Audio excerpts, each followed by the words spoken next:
Ya, Bapak Ibu sekalian, dari saya terkait pengadaan barang jasa, mungkin saya harapkan nanti ada teman-teman juga sih dari bidang pengadaan barang jasa yang mungkin bisa kita diskusikan bersama terkait pengadaan barang jasa dalam masa COVID-19 ini.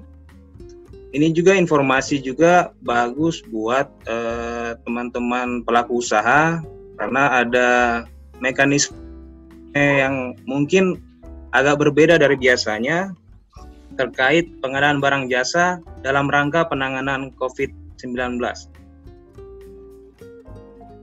Oke, Lembaga Kebijakan Pengadaan Barang Jasa mengeluarkan surat edaran terkait bagaimana cara pengadaan barang jasanya seperti apa. Ini asal muasalnya dari instruksi Presiden sebenarnya. Instruksi Presiden agar segera mempercepat pengadaan barang jasa di dalam hal percepatan penanganan COVID-19. Nah, di sini ditindaklanjuti sama LKPP sehingga melahirkan namanya edaran LKPP yang agak berbeda dari yang biasanya kita lakukan. Bagi teman-teman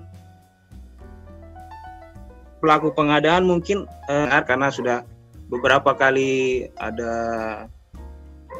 webinar online juga membahas terkait pengadaan barang jasa dalam rangka penanganan COVID-19.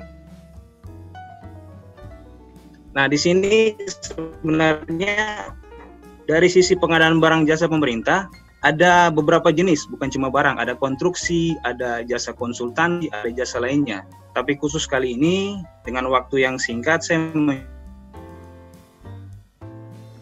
mencoba untuk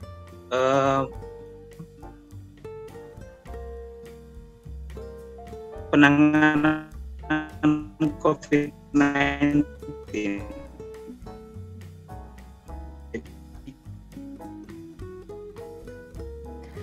Sorry, suaranya putus-putus Pak Petra. Hanya pengadaan barang. Halo Pak Petra. Lambil, kemudian masuk. Pak Petra, sorry, suaranya agak ini, mungkin kalau nggak videonya dimatiin dulu kali ya, mungkin ya. Mungkin pengaruh juga, videonya matiin dulu, tapi tetap share. Oke, baik. Udah bisa, Pak? Oke, sudah jelas, Pak. Ya, jadi kita sering dengar namanya ada status bencana dan sebagainya. Itu adalah suatu kebijakan langkah-langkah yang diambil oleh kepala daerah. Kalau di pusat mungkin ada presiden, ada bahkan menteri yang mengeluarkan surat edaran dan sebagainya. Di daerah, di setiap SKPD ada penganggaran yang menetapkan kebutuhan barang jasa. Kemudian PPK akan memerintahkan PHKPA akan memerintahkan PPK untuk melaksanakan pengadaan COVID tersebut dengan cara bisa melalui penyedia, bisa melalui swasembada. Yang saya bahas kali ini lebih ke penyedia. Melalui penyedia, PPK langsung menunjuk. Jadi tidak ada proses namanya proses tender, atau selama ini kita tahu dahulunya namanya pelelangan, sekarang namanya tender. Tapi dalam penanganan COVID ini, PPK langsung menunjuk. Nanti akan dibahas yang ditunjuk itu yang mana. Lalu langsung keluar surat pesanan. Setelah tunjuk, surat pesanan yang disetujui oleh penyedia. Kemudian, nah ini yang agak mungkin bisa didiskusikan dengan para pelaku usaha, bahwa kita sebagai pelaku pengadaan, khususnya PPK, meminta penyedia untuk menyiapkan bukti kewajaran harga. Kenapa? Karena dari awal PPK tidak menyusun HPS seperti biasanya, karena ini penanganan sangat cepat. Jadi harga yang di lapangan yang kita tahu sangat-sangat berubah, kadang naik, kadang turun, dan bahkan sekarang cenderung lebih naik terus.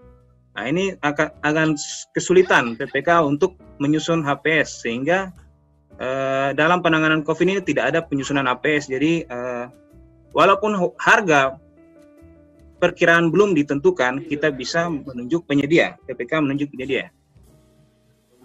Kemudian setelah misalnya barang itu datang, pembayaran dilakukan sesuai dengan barang yang diterima. Gitu. Cara pembayarannya termin seluruhnya atau bisa dengan uang muka. Ini langkah step yang berbeda, mungkin saya akan paparkan satu-satu. Ini terkait status, mungkin kebijakan yang tadi saya sudah jelaskan bahwa pemerintah mengeluarkan status-status keadaan bencana, bahkan Presiden sudah mengeluarkan bahwa dalam keadaan bencana nasional. Nah, ini kebijakan-kebijakan yang diambil oleh pemerintah. Dalam hal ini kalau di daerah mungkin kita sering mendengar ada kebijakan yang dilakukan oleh pemerintah daerah. Ini mungkin bagi pelaku pengadaan dalam menyusun kebutuhan, jadi kita harus mengacu hal-hal mana saja yang masuk dalam kebutuhan penanganan COVID-19. Ini acuannya sebenarnya sudah banyak. Ada dari peraturan pemerintah nomor 22 tentang DSP, kemudian ada edaran dari Menteri Dalam Negeri terkait belanja tidak terduga. Kenapa kita harus tidak boleh salah dalam mengambil langkah kebutuhan mana yang masuk dalam penanganan COVID? Karena nanti ada namanya audit dilakukan oleh BPKP terkait kebutuhan tadi, sehingga pelaku pengadaan perlu melakukan namanya identifikasi kebutuhan mana-mana yang masuk dalam penanganan COVID. Bahkan sebenarnya melalui swakelola juga bisa, tetapi dilihat lagi ketersediaan sumber daya, apakah bisa dilakukan melalui swakelola atau tidak, dari sisi tenaga ataupun peralatan. Contohnya misalnya masker, kadang dikatakan bahwa ini bisa swakelola, dibuat tidak melalui penyedia. Ini mungkin kita bisa melihat lagi sumber daya yang dimiliki, apakah bisa swakelola atau tidak. Karena cenderung sekarang kalau yang untuk mencukupi itu lebih ke pelaku usaha. Nah, ini contoh kalau dalam hal menetapkan kebutuhan. Jadi pengguna anggaran atau kuasa pengguna anggaran menetapkan kebutuhan barang jasa. Ini teknisnya seperti ini. Jadi ada skala prioritas. Jadi yang urgen, mendesak, dan penting. Jadi ini salah satu yang harus dilakukan oleh pengguna anggaran. Dan pastinya dibantu sama PPK. Yang menetapkan adalah pengguna anggaran atau kuasa pengguna anggaran. Dan tentunya juga melihat aturan-aturan lainnya, khususnya terkait spesifikasi. Di bidang kesehatan, Menteri Kesehatan juga mengeluarkan terkait petunjuk teknis, terkait APD, dan sebagainya. Kemudian, ini dari sisi pemerintahan, PA-KPA memerintahkan PPK. Nah, ketika sudah ada kebutuhan yang harus dipenuhi, PA-KPA memerintahkan PPK untuk melaksanakan pengadaan barang jasa tersebut. Dan tentunya melihat syarat PPK dan meng-SK-kan atau membuat surat tugas untuk melaksanakan pengadaan barang jasa ini. Nah, cara pengadaan tadi disalur penyedia swakelola. Jadi aturannya jelas sebenarnya ada di peraturan LKPP nomor 13 tahun 2018. Tapi kita perlu lakukan yang namanya analisa ketersediaan sumber daya. Apakah bisa dilakukan dengan swakelola? Kalau tidak bisa, berarti lewat pelaku usaha atau penyedia.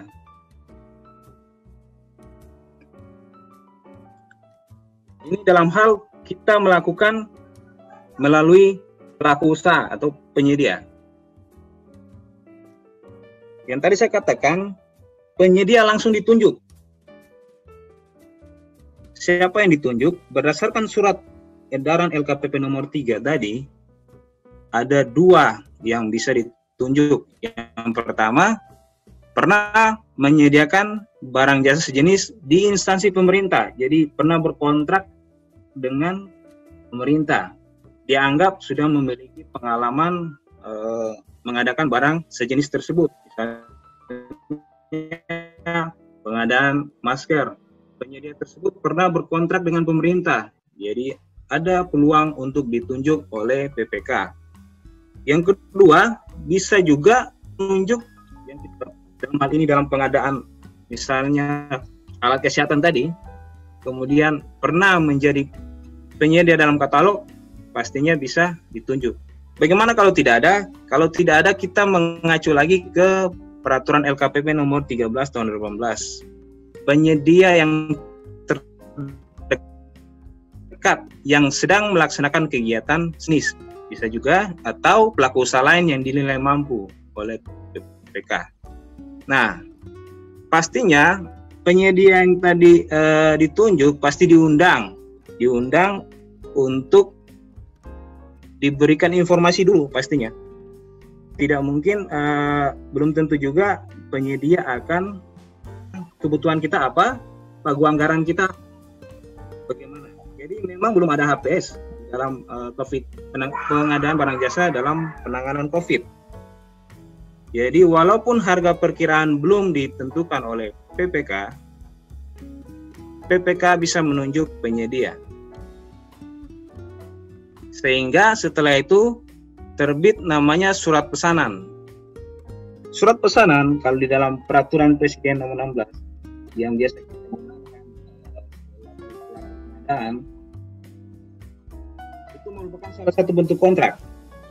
Kalau kita sebagai pelaku pengadaan, pastinya ada teman-teman sini dari yang sering berkecimpung di dunia pengadaan, pastinya memahami surat pesanan ini salah satu bentuk perjanjian, salah satu bentuk kontrak. Di dalam surat pesanan tersebut nanti akan dituangkan jenis kontraknya apa. Jenis kontrak yang digunakan di sini diutamakan harga satuan, itu sudah sesuai dengan surat edaran LKPP tadi, diutamakan. Kenapa harga satuan? Karena jenis kontrak ini lebih cocok untuk pengadaan yang volumenya mungkin masih belum bisa kita perkirakan pasti. Artinya ada kemungkinan perubahan di lapangan. Kemudian cara pembayaran sesuai surat edaran LKPP tadi bisa melalui termin atau nanti dibayar secara sekaligus dan dapat juga diberikan uang muka. Nah, ini kesepakatan antara PPK dan penyedia. Nantinya dituangkan di dalam surat pesanan. Dan satu lagi yang perlu dibuat oleh para pihak yang terlibat dalam pengadaan COVID ini, pengadaan barang untuk penanganan COVID, bahwa dipastikan untuk menandatangani namanya fakta integritas. Fakta integritas ini pastinya akan dicek atau dipastikan oleh BPKP, karena di dalam surat edaran BPKP nomor 6 mereka memastikan bahwa segala pihak telah menandatangani fakta integritas. Jadi sebaiknya kalau selaku pelaku pengadaan untuk pengadaan COVID, sebaiknya dibuat fakta integritas. Fakta integritas ini buat semua yang terlibat di dalamnya. Nah, hal yang paling menarik sebenarnya, yang paling baru, yang menjadi perdebatan di setiap diskusi para pelaku pengadaan, bahwa PPK meminta penyedia untuk menyiapkan bukti kewajaran harga. Itu dari surat edaran, perintahnya seperti itu. Kenapa? Karena harga yang terbentuk nanti akan dinilai kewajaran harganya atau akan diaudit oleh APIP, atau kalau di pemerintahan kita disebut inspektorat atau mungkin BPKP.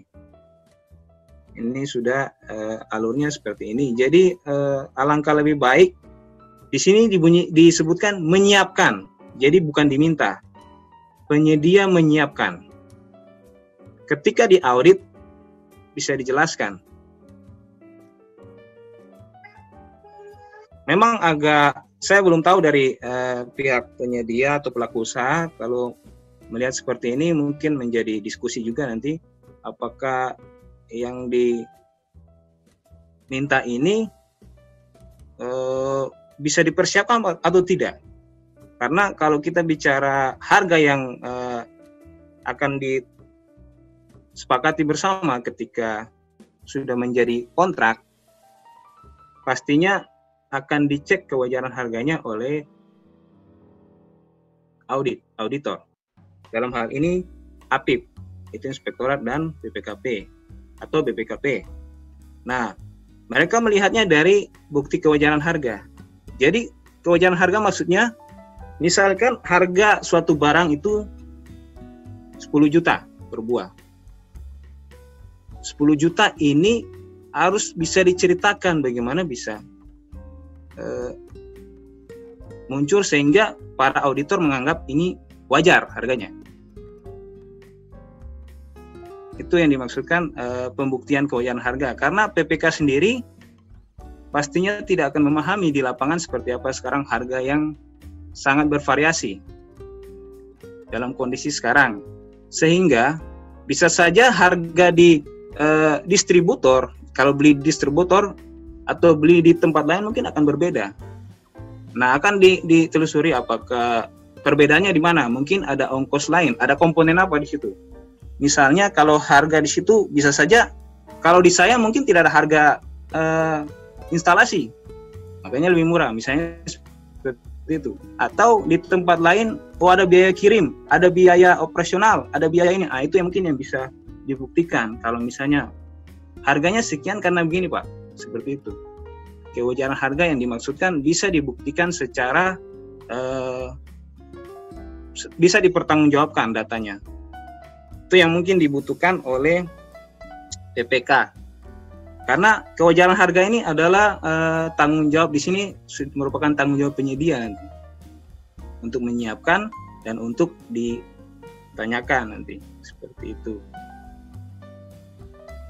Nah, kalau di dalam yang normalnya seharusnya PPK itu menyusun APS sehingga bisa survei harga, bisa mengetahui harga pasar itu kurang lebih seperti apa. Mungkin dengan ditambah keuntungan perusahaan seperti itu, dan juga mungkin ada BPN dan sebagainya. Cuma dalam kondisi COVID ini tidak ada penyusunan APS, tidak ada waktu untuk PPK menyusun APS. Jadi kita bisa ambil komponen ini mungkin untuk bisa menceritakan kewajaran harga kita dari sisi penyedia ya. Misalnya harga barang saya sekian, ada ongkos pengepakan, ada ongkos pengiriman, ada ongkos ini itu, sehingga menghasilkan seperti ini. Wajar, bisa dijelaskan, ada datanya, sehingga kewajaran harga bisa diterima dari sisi audit. Makanya ini dari sisi penyedia. Kalau PPK sendiri karena tidak menyusun APS, jadi mereka tidak punya data untuk menghitung ini. Begitu juga untuk survei ke lapangan, berapa sih harga pengiriman ini, tidak ada waktu lagi karena ini pengadaan COVID harus cepat. Sehingga tadi prosesnya saja penunjukan langsung. Nah, kalau kita mengacu ke ada keputusan Inspektur Jenderal, ini kutipan saja, contoh-contoh yang bisa dipakai. Surat penawaran penyedia, cuplikan harga-harga, kontrak sebelumnya mungkin, dan pasti ada perubahan harga, pasti dikalikan inflasi dan sebagainya. Nah, ini yang mungkin bisa dijelaskan sehingga harga itu terbentuk seperti ini wajar atau tidak. Atau mungkin ada list harga dari penyedia. Ini yang mungkin menjadi hal yang agak sedikit rumit, karena yang menyiapkan penyedia. Selama ini kita berbicara hanya di antara para pelaku pengadaan, kita tidak tahu dari sisi penyedia seperti apa menyikapi hal yang seperti ini dari sisi pelaku usaha. Mungkin seperti itu dari untuk kewajaran harga. Kemudian, nah, setelah misalnya barang tadi sudah datang, sudah diterima, diperiksa pastinya, ada berita acaranya. Kemudian ada berita acara serah terima. Lalu, nah ini yang membedakan kontraknya itu di terakhir. Finalnya, atau bisa juga surat pesanan yang di awal tadi itu difinalkan di akhir. Itulah yang menjadi dasar nanti untuk pembayaran. Dan PPK melaporkan ke KPA untuk pembayaran. Kemudian meminta APIP untuk mengaudit kewajaran harga seperti itu. Itu langkah-langkah yang nah ini diharapkan, ini poin terakhir dari surat edaran LKPP, para pihak yang terlibat dalam pengadaan ini wajib mematuhi etika pengadaan dengan tidak ini, itu, dan sebagainya. Ini yang diharapkan dari sisi surat edaran LKPP nomor 3 tahun 2020. Mungkin itu saja Mbak Vera dari saya. Halo, iya Pak Petra. Oke, siap. Iya. Terima kasih Pak Petra atas presentasinya. Selanjutnya kita lanjutin aja ya. Tadi